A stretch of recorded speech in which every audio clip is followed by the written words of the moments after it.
साल 1923 मिस्र। इतिहास की शायद सबसे बड़ी खोज के ठीक बाद मौतों का एक अजीब सिलसिला शुरू हो गया। क्या ये सब महज एक इत्तेफाक था या फिर हजारों साल पुराने एक फ़िरौन का बदला? आइए इस कहानी की तह तक चलते हैं। ये सब कुछ शुरू हुआ एक खौफनाक चेतावनी से, जो कहते हैं कि मकबरे पर लिखी मिली थी। एक ऐसी लाइन जिसने दुनिया भर में दहशत फैला दी और एक ऐसे मिथक को जन्म दिया जो आज भी 100 साल बाद भी जिंदा है। मकबरा खुलने के कुछ ही हफ्तों बाद एक के बाद एक अजीब घटनाएं होने लगी। इस खोज को फंड करने वाले लॉर्ड कार्नवान की एक मामूली से मच्छर के काटने से मौत हो गई। कहते हैं जिस पल उनकी सांसें रुकीं उसी पल पूरे कायरा शहर की बिजली चली गई। और तो और मीलों दूर इंग्लैंड में उनके कुत्ते ने भी चीख कर दम तोड़ दिया। और फिर मकबरा खोजने वाले हॉवर्ड कार्टर की पालतू चिड़िया को एक कोबरा निगल गया। वही कोबरा जो फ़िरौन की शक्ति का प्रतीक था। लोगों के लिए ये सारे इशारे साफ थे, अभिशाप असली था। लेकिन इस सनसनीखेज अभिशाप की कहानी से पहले एक पल था प्योर डिस्कवरी का, एक अद्भुत खोज का। ये कहानी उस इंसान की है जिसने ये सब मुमकिन किया। आइए उन्हीं की जुबानी सुनते हैं। मेरा नाम हॉवर्ड कार्टर है। मैं कोई बहुत मशहूर पुरातत्वविद नहीं था। सालों की मेहनत, धूल और नाकामी और लॉर्ड कार्नवान के लाखों पाउंड खर्च हो चुके थे, पर हाथ कुछ नहीं लगा। उन्होंने साफ साफ कह दिया था, कार्टर ये तुम्हारा आखिरी सीजन है, अगर इस बार भी कुछ नहीं मिला तो सब खत्म। मुझ पर एक ही जुनून सवार था, भुला दिए गए राजा तूतन खामून को ढूंढ निकालने का। और अब मेरे पास सिर्फ एक आखिरी मौका बचा था। और फिर 4 नवंबर 1922 को किस्मत मेहरबान हुई। मेरे एक मजदूर को चट्टान में कटी हुई एक सीढ़ी मिली। मेरा दिल मानो सीने से बाहर आ जाएगा। अगले कुछ दिनों में हमने एक पूरा रास्ता और फिर एक सीलबंद दरवाजा खोज निकाला। 24 नवंबर को जब दरवाजे पर तूतन खामून का नाम पढ़ा गया तो मेरी सालों की मेहनत सफल हो गई थी। और फिर आया 26 नवंबर, वो दिन जिसे मैं अपनी जिंदगी का दिनों का दिन कहता हूं।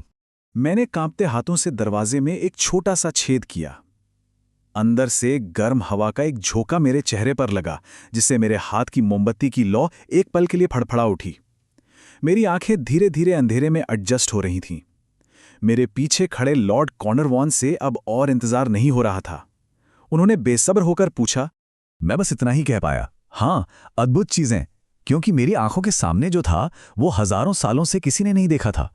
सोने की चमक, जानवरों की अजीबोगरीब मूर्तियां, एक सुनहरा सिंहासन, हर तरफ सोना ही सोना। 3000 साल पुराना खजाना, बिल्कुल वैसा का वैसा जैसा उसे छोड़ा गया था। ये हॉवर्ड कार्टर की जिंदगी का सबसे बड़ा पल था। लेकिन जैसे ही इस अविश्वसनीय खोज की खबर दुनिया में फैली, मीडिया ने एक बिल्कुल अलग ही कहानी बुननी शुरू कर दी। एक ऐसी कहानी जो खोज से ज्यादा मौत और डर के बारे में थी। लॉर्ड कार्नरवॉन की मौत के बाद अखबारों में होड़ लग गई। हर मौत को मकबरे से जोड़ा जाने लगा। एक अमेरिकी फाइनेंसर, जॉर्ज जे गोल्ड, जिन्होंने मकबरे का दौरा किया था, अगले ही दिन तेज बुखार से मर गए। और हेडलाइन क्या छपी? फ़िरौन का एक और शिकार। और यह सिलसिला रुका नहीं। एक ब्रिटिश उद्योगपति जोएल वुल्फ मकबरा देखने के कुछ ही समय बाद चल बसे। फिर एक नई हेडलाइन आई। मीडिया ने एक ऐसा माहौल बना दिया था कि मिस्र से जुड़ी किसी भी मौत का कारण अब सिर्फ एक ही था, तूतन खामून का बदला। पर इस पूरी कहानी की सबसे मजेदार बात क्या थी? वो शिलालेख, मौत उसे अपने पंखों पर उठा ले जाएगी वाला, वो असल में था ही नहीं। जी हां, वो कभी मौजूद ही नहीं था। ये एक पत्रकार की कल्पना की उपज थी। जब उसने खुदाई करने वाली टीम से इस बारे में पूछा तो उन्होंने मजाक में बस मुस्कुरा दिया, इनकार नहीं किया। और उनकी उसी एक मुस्कुराहट ने दुनिया के सबसे मशहूर अभिशाप को जन्म दे दिया। तो अगर अभिशाप की जड़ ही झूठी थी, तो फिर उन मौतों का क्या? क्या वो सच में इतनी रहस्यमयी थीं? चलिए अब जरा अंधविश्वास का पर्दा हटाकर इन मौतों को विज्ञान और तथ्यों की कसौटी पर कसते हैं। आइए हकीकत को देखें। लॉर्ड कार्नवान की मौत रहस्यमयी नहीं थी। उन्हें एक मच्छर ने काटा था जिसका जख्म इन्फेक्टेड हो गया। 1923 में पेनिसिलिन के आने से पहले ये एक जानलेवा बात हो सकती थी। और काहिरा में बिजली का जाना, अरे उस जमाने में तो ये रोज की बात थी। बाकी जो मौतें हुईं उनमें से ज्यादातर लोग या तो पहले से बीमार थे या फिर उनकी उम्र हो चुकी थी। एक साइंटिफिक थ्योरी ये भी है कि हजारों साल से बंद मकबरों में खतरनाक फंगस पनप सकता है। जब मकबरा खोला गया तो हवा में फैले इन फंगस के संपर्क में आने से कुछ लोगों को सांस की गंभीर बीमारियां हो सकती थी। मतलब जो एक रहस्यमयी मौत लग रही थी वो शायद एक प्राकृतिक वजह से हुई हो। और जरा ये आंकड़ा देखिए, जिन 25 लोगों पर अभिशाप लगने की बात कही गई, उनकी मौत के समय औसत उम्र 73 साल थी। ये उस जमाने की औसत उम्र से ज्यादा थी। तो अगर ये कोई अभिशाप था, तो ये लोगों की उम्र घटा नहीं बल्कि बढ़ा रहा था। अब एक सीधा सा सवाल, अगर फिरौन का अभिशाप सच में था और वो उन लोगों से बदला ले रहा था जिन्होंने उसकी शांति भंग की, तो उसका सबसे पहला और सबसे बड़ा निशाना कौन होना चाहिए था? जाहिर है वो लोग जो सबसे पहले अंदर गए। लेडी एवलिन हर्बर्ट, मकबरे में कदम रखने वाली पहली महिला, 78 साल तक जिंदा रहीं। डॉक्टर डगलस डेरी, जिन्होंने तूतनखामुन की मम्मी की जांच की, 87 साल की उम्र तक जिए।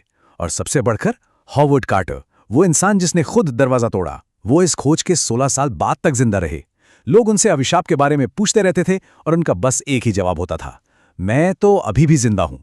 तो ये साफ है कि अभिशाप की कहानी मीडिया की बनाई हुई एक सनसनी से ज्यादा कुछ नहीं थी। तो फिर तूतनखामुन की असली कहानी क्या है और इस खोज का सच में क्या महत्व था? तूतनखामुन एक बाल राजा थे। शाही परिवार में पीढ़ियों से चली आ रही इनब्रीडिंग की वजह से वो कई बीमारियों से जूझ रहे थे, जैसे कि मुड़ा हुआ पैर, जिसके कारण वो शायद बिना सहारे के ठीक से चल भी नहीं पाते थे। उनका शासन बहुत छोटा था और सिर्फ 18 या 19 साल की उम्र में उनकी मौत हो गई। उनके बाद के राजाओं ने उन्हें इतना गैर जरूरी समझा कि इतिहास से उनका नाम ही मिटा दिया। और शायद यही विडंबना थी कि इतिहास से मिटा दिए जाने की वजह से ही उनका मकबरा 3000 सालों तक लुटेरों की नजरों से बचा रहा। प्राचीन मिस्र में एक मान्यता थी कि इंसान की असली मौत तब होती है जब दुनिया उसका नाम लेना भूल जाती है। तूतनखामुन के बाद आए राजाओं ने तो उसे इतिहास से मिटाकर लगभग मार ही डाला था।